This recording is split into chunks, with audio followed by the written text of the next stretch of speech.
respectfully that your deputy is the Honorable Lady Justice Mwilu. Lady Justice Mwilu, we remain proud of you.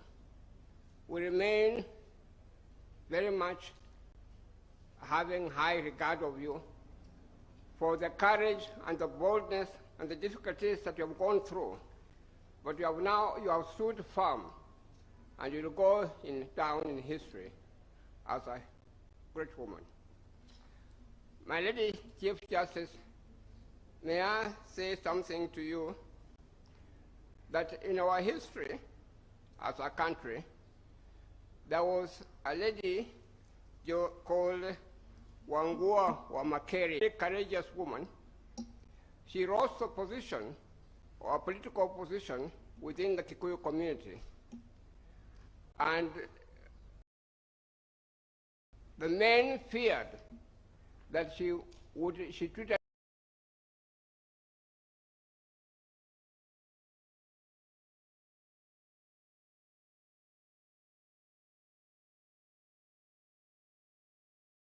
them very badly, to such an extent that the men took an oath and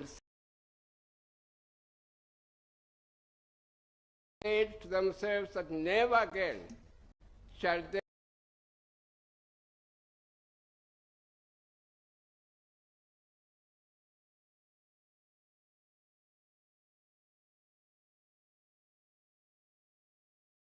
have known you for a long time.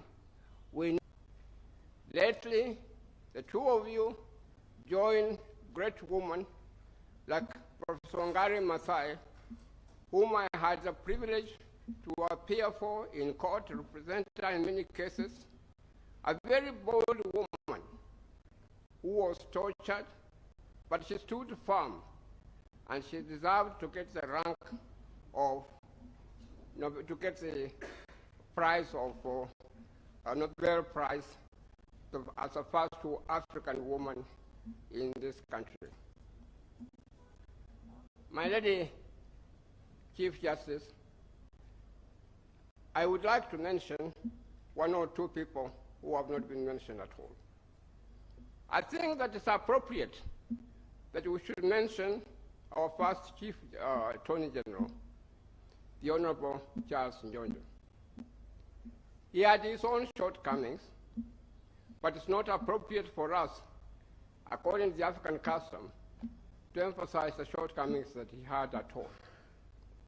But he was our first Attorney General, and he was Attorney General for about 21 years.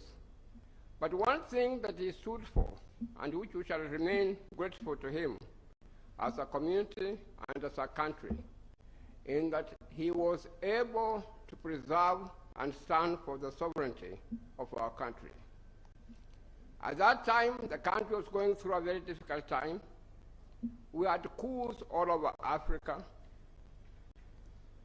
We had people who wanted to secede from the Republic of Kenya and go elsewhere. Some of our neighboring countries were making claims to our borders and so on. But he stood firm, and he was able to protect the executive, to advise the executive, and you were able to preserve this. I would also like to mention two other people.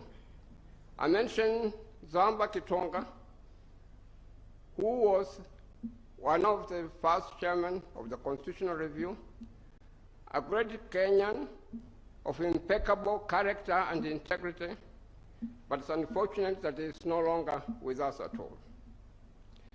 I would also like to mention Professor Yash Gai, a very great son of Kenya.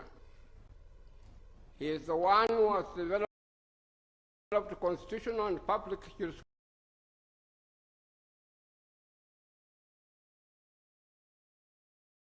jurisprudence in this country, perhaps more than anybody else. He's been for a long time, but I'm told that he's in Kenya. He is living in Nairobi with his lovely wife,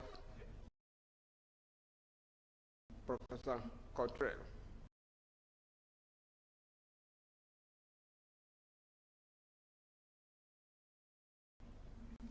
Now, if you may permit me to come to crop of politicians.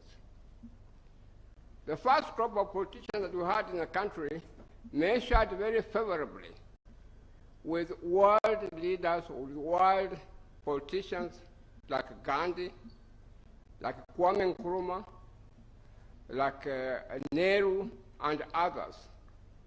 That was Mzee Jomo Kenyatta and his colleagues in the first government, people who fought for independence. They had grand ideals for this country, really to admire them for. Recently, I said in Court of Appeal that most of them, you get the impression that they are job seekers, they are office seekers. And they come up with things like amendment of the Constitution because they want to continue to be in power. They don't seem to. You must have a creative mind. That is very important. You must have a creative mind where you are able to come up with ideas that can be able to rule the country. And whenever you have a poor politician who runs, is because amendments of that constitution that was now overthrown by the 2010 constitution. Now, I do not wish to dwell very much to go into what has already been said by my very able learned friend. And at this stage, probably I should mention my able learned friend, Mr. Harvey. I thought he did a very good job. He opened the case very well, and he exhibited the impression that he's a person who's very well read and has read the brief very well. I do not wish then to go into a lot of details at all. And I may point out at this stage, my Lady Chief Justice, that should I try to repeat myself, I would have no objection if you tell me that, Hamino, we have already heard that, move on to something else. Now, I will refer you to the Constitution of Kenya straight away. Kenya is very important when you are considering the question of basic structure